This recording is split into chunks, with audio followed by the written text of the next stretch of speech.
Hola, buenos días, ¿cómo están? Hola, profe, buenos días. Bien, bien, bien, buenos días. En un momento, cargo el archivo. ¿Cómo les fue con la parte del identificar las características de la estrategia de puntos de función? ¿Qué les pareció? Interesante, ¿no? Es una métrica mejor, de mayor funcionalidad, a diferencia de las de líneas de código que sale como que más complejo y pues dependiendo del lenguaje tiene que variar el precio, ¿no? Ok, sí. Pues ya tienen ahí más o menos una herramienta para poder evaluar, ¿no?, el costo de un proyecto a través de algo más o menos definido de forma estándar, ¿no? Y ya no calcularle nada más al tanteo.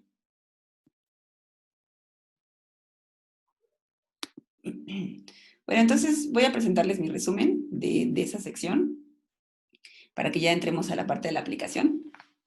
Solo que lo hice en hoja reciclable y miren, se ve la parte, pero bueno. Entonces, esta parte de la métrica de punto de función queda ahí definido como una técnica para medir el tamaño funcional del software desde el punto de vista del cliente. Utiliza este estándar ISO/IEC 20926 que cuantifica requisitos funcionales de ese usuario.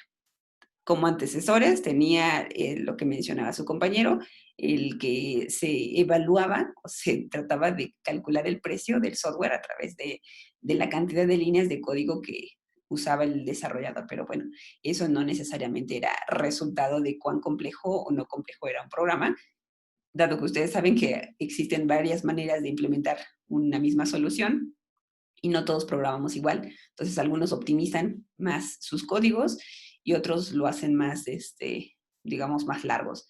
Y eso no tiene que ver con la complejidad del programa. Entonces, por eso sustituye un poco la parte de las líneas de código, así como la otra estrategia que se usaba para también medir sobre la cantidad de pantallas o de archivos o incluso de reportes en cuestión de informes que generaba el software.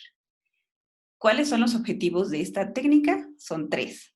El primero, poder estimar el esfuerzo, es decir, cuántas horas hombre o desarrollador se van a poder emplear, ¿no?, para hacer desarrollo, bueno, para llevar a cabo el proyecto.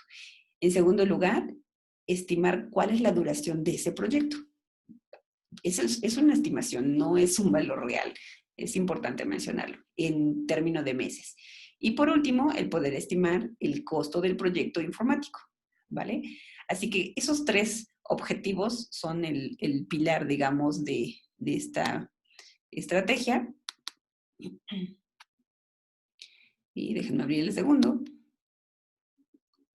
Así que les pedí que ustedes hicieran una especie de esquema que les permitiera entender de mejor manera la métrica para poder aplicarla, ¿no?, más adelante sin tener tanta complejidad en cuanto a cómo usarla. Entonces, cada quien iba a definir la suya, me preguntaban si era correcta la que me ponían, si ustedes la entendían, era correcta, esa era la solución real, y el punto era que ahorita la podamos comprobar, ¿no?, para que ver todos sobre el mismo problema podamos obtener una solución en común. Entonces, ¿qué cosa o cómo empieza la parte esta de puntos de función. Intenté representarlo con un autómata, pero al final, bueno, salió como algo extraño. Pero bueno, entonces el inicio sería, primero, dividir la especificación funcional del software que vayan a desarrollar. ¿En qué partes? En dos. Una tiene que ver con el almacenamiento y otra en cuestión de la interacción que se tenga con el usuario. Si es referente a interacciones con el usuario, se le llama interacción función de transacción. Y esa se divide en tres posibles partes. La de entrada externa, que le llaman external input, la de salida externa, external output, y consulta externa, que sería el external query. Si estamos hablando de una entrada externa, estamos haciendo referencia a todo lo que tenga que ver con los números de pantallas, donde el usuario puede ingresar datos. Es decir, cuando ustedes necesiten operaciones de actualizar, de insertar o de eliminar, es cuando vamos a etiquetarlo como una entrada externa. Si estamos haciendo uso de una salida externa, querría decir que vamos a calcular el número de informes, de gráficos y la lista de datos que se obtengan. Así que aquí todas las salidas externas van a ser las listas, los informes y reportes que ustedes quieran presentar en su aplicación. Y como consultas, generalmente la consulta sería una búsqueda para poder recuperar y mostrar datos al usuario. Así que todo eso tiene que ver con esas etiquetas y tendremos que poder definir a qué corresponde cada una de nuestros requerimientos funcionales en cuanto a estos tipos de entradas, salidas o consultas. Y en el segundo caso, en el caso de la especificación que tenga que ver con el almacenamiento de la información, pues hay dos datos, ¿no? Almacenamiento de función de datos. Uno le llama archivo lógico interno, ILF, o Internal Logical File, que no son otra cosa más que el número de tablas que tenga su base de datos. Y la otra serían archivos de interfaz externo, que son los EIFs, External Interface File, que tiene que ver con los números de datos que sean referenciados a otros sistemas o los números de datos que sean mantenidos por otros sistemas. Así que aquí sería cuestión de verificar si el sistema que tienen pensado desarrollar requiere información de otro lugar que no sea su aplicación. Entonces, ahí sería ir contabilizando esas referencias a archivos externos.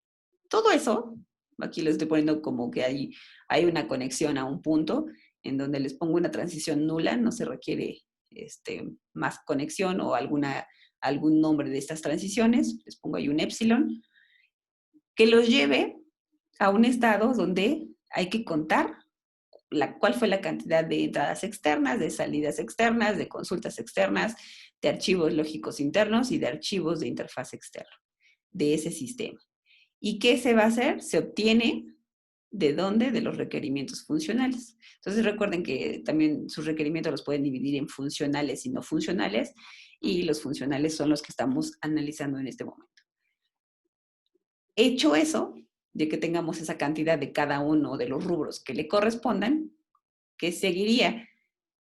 Aquí digamos que tengo un pozo, sinceramente en autómatas este estado no tendría razón de ser, pero bueno, para este contexto sí tiene razón de ser. En este estado tengo los valores estándar del IFPUG, que sería el grupo, el International Function Point User Group, que lo que hace es tener ya predefinidos valores para cada uno de los parámetros que estamos evaluando, de las entradas, salidas, etc. ¿Y de qué depende la columna que seleccionemos? Pues de varios factores. En principio, también de la experiencia que tengamos desarrollando proyectos. Entonces, ya dependiendo de la experiencia, un proyecto que tal vez originalmente cuando comenzaban a hacer proyectos podía resultar un proyecto de alta complejidad, cuando avanzan en el desarrollo de proyectos puede pasar a medio, ¿no? Y incluso en algunos casos, si ya son muy expertos en el tema, entonces hasta lo podrían etiquetar como bajo. Depende mucho de su percepción respecto a qué parámetro tomar, ¿no? O qué parámetros. Decía ahí en la información que incluso pueden ustedes tomar valores distintos por sección. Ajá. Dependiendo del parámetro de entrada, pueden decir, bueno, estos van a ser más difíciles, pero las salidas externas las tomo como nivel medio, las consultas tal vez en bajo, etcétera, ¿no? Ustedes pueden definirlo uno a uno o pueden tomar toda la columna que le corresponda al valor. Entonces, esos dos datos, tanto la tabla, la columna que le corresponda, junto como la cantidad de valores que tengan ahí, los van a operar, van a hacer una suma de productos en donde sumarían la cantidad, más bien multiplicarían la cantidad de entradas externas por el valor que le corresponda, por ejemplo, por el parámetro 4, ¿sale? Y así más el número que tengan por EI, si tomamos el medio, por el 5, y así sucesivamente. Entonces es una suma de esos productos que en ese caso se llamaría punto de función sin ajustar. Y ahí, digamos, termina este primer proceso, el cálculo de ese punto de función sin ajustar. Como segundo contexto,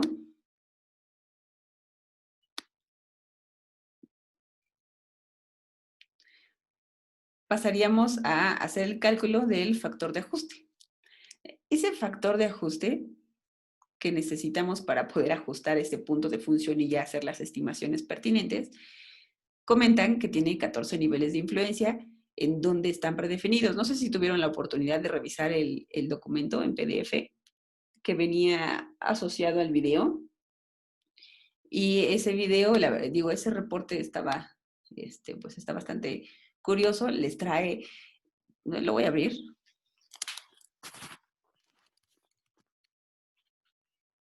Son estos. Trae los parámetros de determinación de niveles de influencia que ustedes tendrían que identificar dependiendo de, pues, de los requerimientos funcionales del proyecto. Entonces, ¿cuáles son los niveles? La comunicación, ¿ok?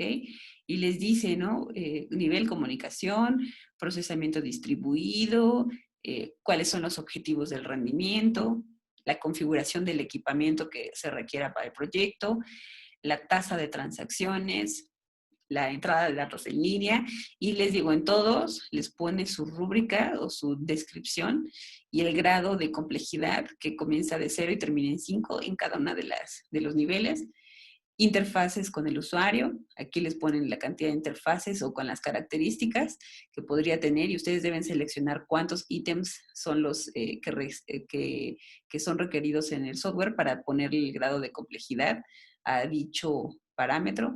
Si se requiere actualización en línea o no, si hay procesamiento complejo, qué tan reusable va a ser el código, si se requiere o no, inclusive la facilidad de implementación, la facilidad que debe ser en cuanto a operación, y aquí les ponen parámetros de igual manera, así como la parte de instalaciones múltiples y la facilidad de cambio, ¿vale? Entonces, esos 14 parámetros, que la verdad también les va a servir a ustedes para recabar información de ese cliente para ir llenando y seleccionando la opción que le corresponda en esta determinación de niveles de influencia. Bueno, una vez que hayan determinado el nivel de influencia, ¿qué cosa van a hacer? Tienen esos 14 niveles, ¿no? Ustedes van a seleccionar por nivel el grado que le corresponda y dice que requiere indicar el grado de cada factor de ajuste según el proyecto. Así que hay que seleccionar valores que van del 0 al 5. Después se hace la suma de los grados o valores de cada factor de ajuste y el total va a permitir calcular el punto de función estimado. Entonces, ¿cómo se hace el producto? Ahí me salió mal la escaneada. Sería el punto de función ajustado, PFA, va a ser igual a hacer el cálculo del punto de función ajustado igual a el punto de función sin ajustar, que fue el que calculamos en la página anterior, por el producto de, o más bien la suma de 0.65 más 0.01 por este número, el factor de ajuste. ¿Ok? Y ese valor es el que vamos a utilizar como término para hacer nuestras estimaciones. Entonces, esa es la formulilla. Aquí el problema, les digo, es calcular el punto, el factor de ajuste a través del llenado y de selección correcta según requerimientos de usuario del sistema que vayan a desarrollar. Y entonces aquí, para hacer estimación del esfuerzo, aquí lo pongo como inicio, utiliza los puntos de función ajustado, permite estimar la cantidad de horas hombre, este ya más bien es un mapa no sé qué, Entonces, permite estimar la cantidad de horas hombre por punto de función. Utiliza o usa esta tabla para indicar el valor promedio de horas por punto de función, que también es una tabla estándar, no la tenemos que hacer, sino ya podemos usarla tal cual, en donde les pone aquí el nivel del lenguaje, en ensamblador, COBOL o lenguaje de cuarta generación, junto con las horas promedio aproximadas que se dedican por punto de función detectado, dependiendo del lenguaje. Entonces, en ensamblador se requiere más horas por punto de función, por la complejidad, en COBOL 15 y en lenguajes de cuarta generación, en los que nosotros programamos usualmente, se requeriría por punto de función aproximadamente 8 horas. Ajá. La cantidad de líneas de código por punto de función, de igual manera estimadas, al menos en nuestros lenguajes, serían de 20 líneas de código aproximadas por punto de función. Y esta tabla la vamos a utilizar para calcular la cantidad de horas hombre que se requerirán para dicho proyecto. Entonces, permítanme, voy a por mi hoja, porque ya no la pude ver, no la puedo ver en el escáner, no lo vi.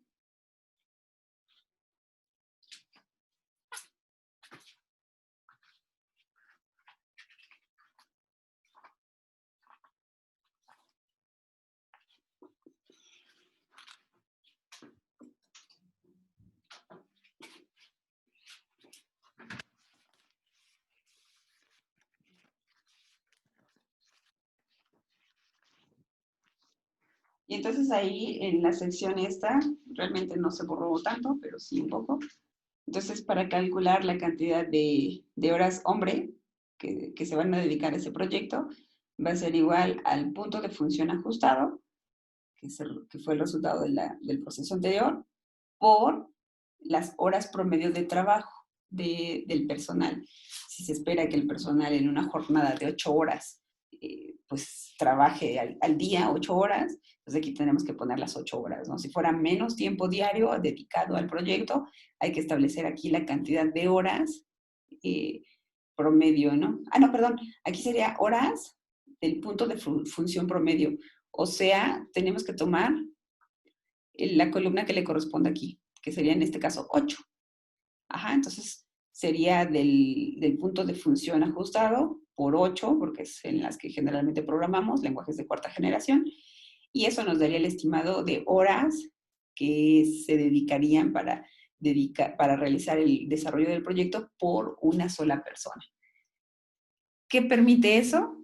Calcular el número de días de trabajo a través de las horas hombre que hayamos calculado en el paso anterior, dividido entre el total de horas de trabajo diarias. ¿Va? Aquí sí iría el total de trabajo diario. Si yo dedico 4, 5, 6 o hasta 8 horas o más al desarrollo del proyecto, aquí habría que definir qué valor poner en la parte de horas de trabajo diaria para poder dividir el resultado de esta entre esas horas de trabajo diaria y con ello calcularemos y obtendremos como resultado el total de días de trabajo para un solo trabajador. Si se tuvieran más trabajadores desarrollando este mismo proyecto, pues lo que tendríamos que hacer, y se supone que cada uno de ellos va a desarrollar el trabajo equivalente, lo que tendríamos que hacer es dividir la cantidad de horas hombre entre el total de personal para permitir calcular el número de días por persona, ya habiendo descontado el resto de horas, ¿no? de los demás. ¿Ok? Entonces, con esto calcularíamos la cantidad de días de trabajo para ese trabajador y esos días de trabajo del trabajador nos permitirá hacer el cálculo de los meses para poder desarrollar el proyecto. Y eso se va a calcular haciendo una operación de división de los días del trabajo de este paso entre los días trabajados al mes. Entonces puede ser que solo sean jornadas de lunes a viernes. Bueno, habría que poner ahí, si son de lunes a viernes, 5 días por un mes, serían 20, ¿no? El valor que habría que especificar. Pero si son jornadas de lunes a sábado, bueno, pues serían entonces 6 por 4, 4 por 6, 24. ¿Ok? Entonces 24 días de trabajo. Ahí ya dependerá de cómo estén trabajando. Con eso que obtenemos los meses de estimación de duración del proyecto. Y ahí, digamos, podríamos terminar, ¿no? Podemos saber cuál es el tiempo, ya sé cuánto tiempo le va a tomar a la persona hacer el desarrollo en horas, cuánto se va a tardar en meses haciendo el proyecto, una o más personas que yo tenga consideradas, y eso lo que sirve, o para lo que nos va a servir, es para estimar el costo del proyecto. Como en todo, ¿no? Es una estimación, no es un valor explícito real, pero sí nos da una idea de cuánto va a costar, ¿vale? ¿Cómo lo calcularemos este costo? Bueno, pues primero necesitamos saber cuál es el sueldo que se le da de forma mensual por esas horas de trabajo al desarrollador o desarrolladores, que en este caso lo vamos a hacer por desarrollador. Entonces, tendremos que definir aquí cuál es el sueldo mensual del desarrollador. Acuérdense que eso lo pueden revisar en algunos tabuladores. Y generalmente hay tabuladores por zona geográfica, entonces hay que verificarlo. Y bueno, y si no, pues podrían hacer aquí una estimación de cuánto quisieran ganar, si es que fuera el caso, ¿no? De un desarrollo meramente propio. ¿Cuáles serían los otros costos del proyecto? Por ejemplo, si necesita correr en algún lugar especial o necesita que esté disponible o centralizado en algún lugar, etcétera. Entonces, tal vez, y ustedes no cuentan con el servidor o demás elementos para trabajar, bueno, pues entonces hay que verificar qué es lo que se tiene que contratar para poder hacer la implementación. Entonces, por ejemplo, podríamos contratar un servicio que hospede nuestro sitio web, si es que fuera un sitio web, en donde necesitaríamos también pagar el dominio, necesitaríamos revisar si se van a hacer pagos mensuales o anuales, que tal vez anuales sale más barato. ¿Qué otro posible costo? No sé, si necesiten implementar pagos en línea, pues revisar cuál es el servicio que más les beneficia y que les genere menos costos. Ajá, así que, por ejemplo, si se agregaran un PayPal o algún otro de ese tipo, necesitarían pagar rentas mensuales o incluso en algunos casos es por transacción o dar un porcentaje de su, digamos, de su ganancia por transacción por usar el servicio, ¿no? Directo en su sitio. Entonces, todos esos pequeños costos que a la vez pues, van creciendo, hay que considerarlos. Por ejemplo, si ustedes necesitan también, aquí en estos otros costos del proyecto, si necesitan estar trasladándose demasiado para ir a hacer recabación de requerimientos y demás, los pueden aquí considerar en la parte de costos adicionales como gastos, porque son gastos y es parte del presupuesto del proyecto. Entonces, una vez teniendo esos dos valores, el costo va a ser igual dependiendo de la cantidad de desarrolladores, por la duración en meses, por los sueldos de esos desarrolladores, más el total de los otros costos. Y con eso van a sacar su estimación del costo del presupuesto. Y ya con ello, pues podrían darse una idea de cuánto cuesta hacer su desarrollo y ya ustedes podrán proponer en cuánto venderlo, pero teniendo ya como referencia esta aplicación y también la estimación de los tiempos, ¿vale? Entonces, y esta estimación de tiempos también les va a permitir más bien el poder medir o generar su planeación de proyecto, pues con una idea un poco más clara, ¿no? De cuánto tiempo le debo dedicar en general a todo. Si esta métrica me dice 2 meses, bueno, pues entonces tal vez dependiendo de su experiencia lo puedan extender un poco más para que con ello no se pongan en jaque y no les dé tiempo de hacer la implementación. ¿Ok? Bueno, entonces eso es lo que ustedes tenían que haber analizado. Ese fue mi análisis, ya revisaré el suyo, lo hicieron por equipos.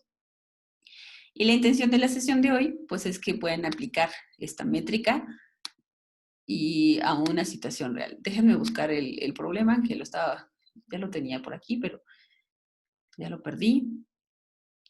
Y si no, ahorita se los comparto en imagen.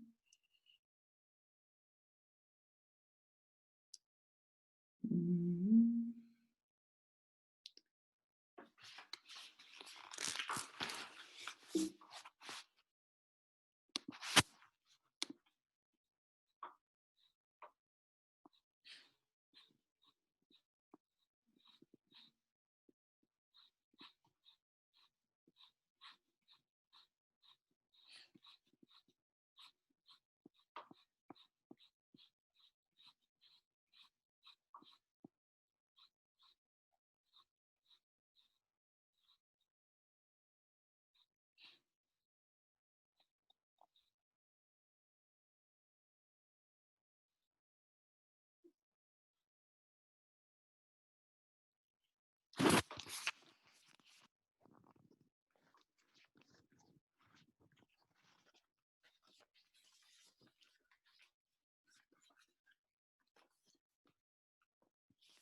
Ok, aquí está. Ujú. Entonces, el ejemplo tiene que ver con una aplicación de software llamada Hogar Seguro. La función administra la interacción con el usuario, aceptando una contraseña de usuario para activar o desactivar el sistema y permitiendo consultas sobre el estado de las zonas de seguridad y varios sensores de seguridad. La función muestra una serie de mensajes de petición y envía señales apropiadas de control a varios componentes del sistema de seguridad. En el diagrama de flujo se va a evaluar para determinar las medidas claves necesarias para el cálculo de la métrica de punto de función y están ya marcadas algunas de las características. Entonces, el esquema que ustedes van a analizar es este. Ese es de forma muy general el problema, en donde se llama sistema diagrama de flujo de hogar seguro. Ustedes lo que tienen que hacer es aplicar la métrica de punto de función y determinar para una persona cuál sería el tiempo estimado de desarrollo, las horas, la duración en meses y la estimación del costo de este proyecto, haciendo uso de un factor de ajuste. Déjenme ver de cuánto.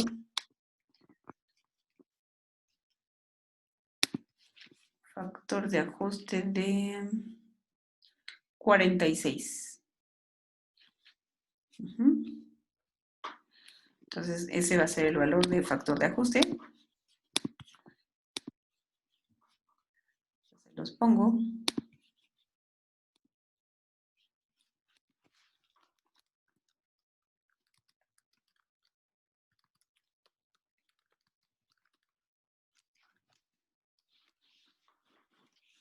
¿Okay? Entonces, tienen que obtener las horas hombre, la duración en meses y el costo estimado. Ojo, que aquí lo realmente relevante, bueno, no tan relevante, pero sí lo que hay que considerar es que por el momento vamos a usar ya este factor de ajuste predefinido, ¿vale? Pero en su contexto real, ustedes deberán identificar los puntos dependiendo de la, pues de la tabla de descriptores de los 14 niveles y ustedes generar, dependiendo de sus requerimientos funcionales, el valor que corresponda al proyecto que quieran desarrollar. En este proyecto se propone un factor de ajuste de 46, ¿vale? Entonces la idea es que ahorita vamos a ver cuántos son 7, pues vamos a hacer 2 equipos, vamos a dar un ratito nada más para que puedan hacer su cálculo y con ello pues puedan evaluar este proyecto y obtener los resultados que aquí se presentan. La idea final es que nos muestren cómo hicieron su cálculo, qué elementos se detectaron como de entrada externa, salida externa, no sé, y todos los demás parámetros requeridos para poder aplicar esta métrica de puntos de función. ¿Alguna duda?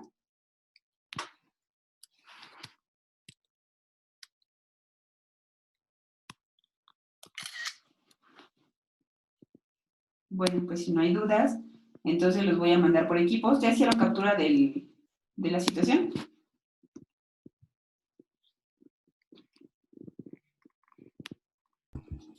¿Eso es para ahorita, profe?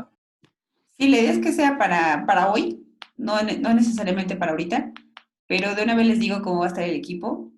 ¿Sale? Hacemos el equipo en random y ya con ese equipo, por favor, trabajen. Lo pueden trabajar ahorita, lo pueden trabajar en el resto del día. De hecho, se les va a aperturar el sistema hoy para que hoy lo envíen. ¿Sale? La idea es que lo hagan en equipos, se organicen y ahorita, al menos hasta las 10, vamos a darles 20 minutos para que lo puedan utilizar. Ya más adelante ya veremos qué procede. ¿Vale? Entonces los voy a asociar.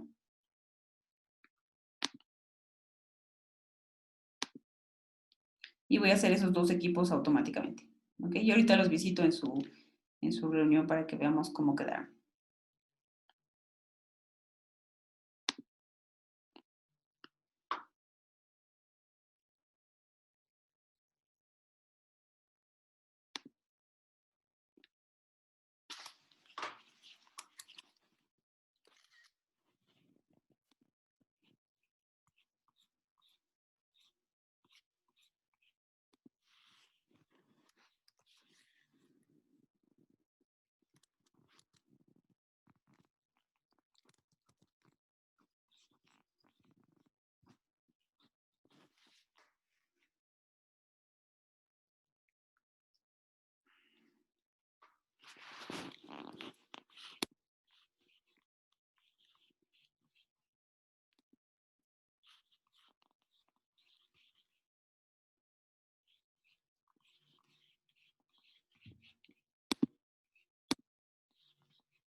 o presentación.